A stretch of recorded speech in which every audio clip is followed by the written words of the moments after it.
Should we try to impress someone who is trying to avoid us for the longest time?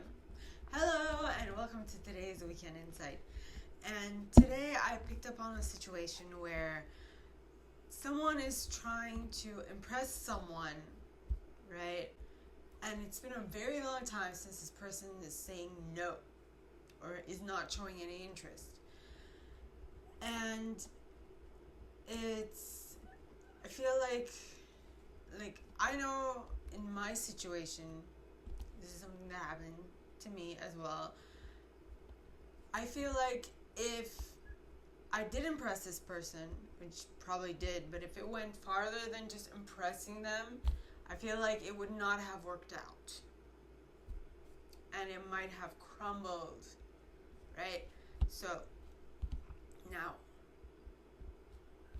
as you all know, for Weekend Insights, I usually pull a victim versus victor card, see what headspace are we coming at this with, if it's a good headspace or if it's a wrong headspace, and then I'll pull a scripture card to see how we can best deal with this situation that I figured out, because in reality, this situation is that the individual is trying to impress someone, but the other person is not being impressed. And so what I'm getting is that this wanting to impress someone, this wanting to conform to their ideals, is going to lead this person to sort of changing their personality to fit their mold, and that will, in the long run, kind of bite them in the ass, because they no longer feel themselves. They feel like they're a totally different person. It's like an actor who has taken on a role for the entirety of their life. So, but not in the sense of just normal acting, in the sense of method acting. So they need to become this person day in and day out, and there's no end date to it. The end date is when you decide, when you graduate from this plane of existence. I mean, that's a very long ass time. Okay? So, let's see, what headspace are we approaching this with? Okay, so please, God, angels, and guides, or the people involved. Please, God, angels, and guides, anyone for the highest good, who has a message for these individuals, for my collective, who resonate with the situation I'm picking up on. What headspace are they coming at this with? Are they coming at this from the headspace of a creator, or are they coming at headspace of victim / creator, or are they coming at this from the headspace of a victim / victim? Like a person who is experiencing this situation can't really change anything about it and is just living it, and the victim, hence. And you got creator, which is amazing. So you are viewing the situation of not being fully in charge, but you're like, okay, so what can I do to make things go my way?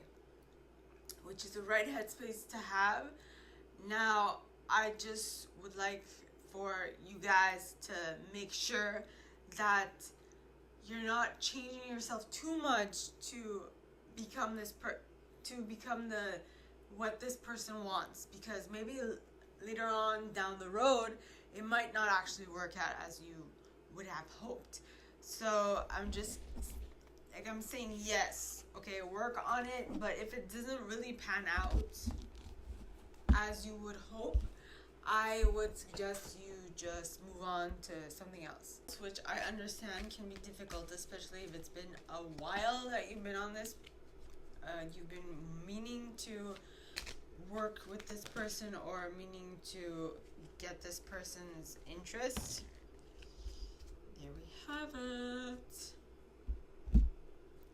And the card, first of all, the card fell out pointing towards the left, which would indicate something that happened in the past or is happening super slowly, which is literally what I just picked up on, right?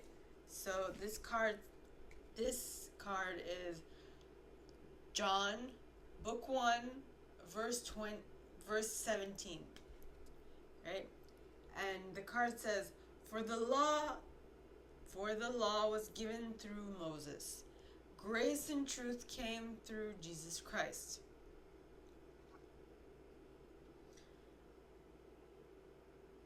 Okay, so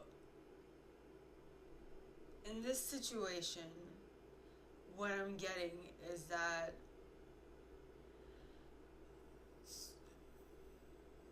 the law this refers to is in regards to the basis of on which Christianity was built, right? Christianity was built on Jewish principles, but then was pushed a bit farther with Jesus' teachings, right? So if we apply this to the situation I picked up on, so this other individual is trying to attract or interest, that was the law, right? That was the baseline. That's what it is. That was the baseline. This is what I want as an interest. This is what I want. This is the type of person I want to be with. This is the type of person I want to be in a relationship with, or I want to work with, or whatever the case may be, right? Now, the second part of it is, which says, grace and truth came through Jesus Christ. So, now, the law was given by this previous interest, which did not show interest in a reciprocal way. So, what I'm getting is that this person might have sparked the interest. This person might have laid down the law, been like, okay, so this is what I want, giving you the idea of what it is you actually want. And then this new person, okay, which I'm referring to as what Jesus Christ brought to the Judaism in Christianity, this new person who's coming along, who's giving you more than law, is actually giving you like the meat. Okay, I'm trying to explain this in an easy way. So if the law was given through Moses, meaning the bare bones of the thought process of Christianity was given by Moses, okay, then grace and truth came through Jesus Christ, which would indicate that if the first individual is the one who laid down the law, who laid down the principles, who laid down the foundation on which this individual would like to create a complete relationship, then there's another person who's going to come after Jesus, aka Jesus, who is going to put some meat and bones on, some meat on the bone. Okay, so the law being the bone and the grace and truth coming from Jesus. I don't know if this was a good analogy, but I tried to explain as best I could. So basically, this is saying that let go of what came. So what this says, okay, is let go of what came. Okay, let go of the first, not exactly, don't be so quick to cling on to, excuse the sudden outfit change. I have a baptism today. Don't be so quick to cling on to the past, because something new is coming. Something that will be much better suited for you is actually on the way. And in my case, it's here.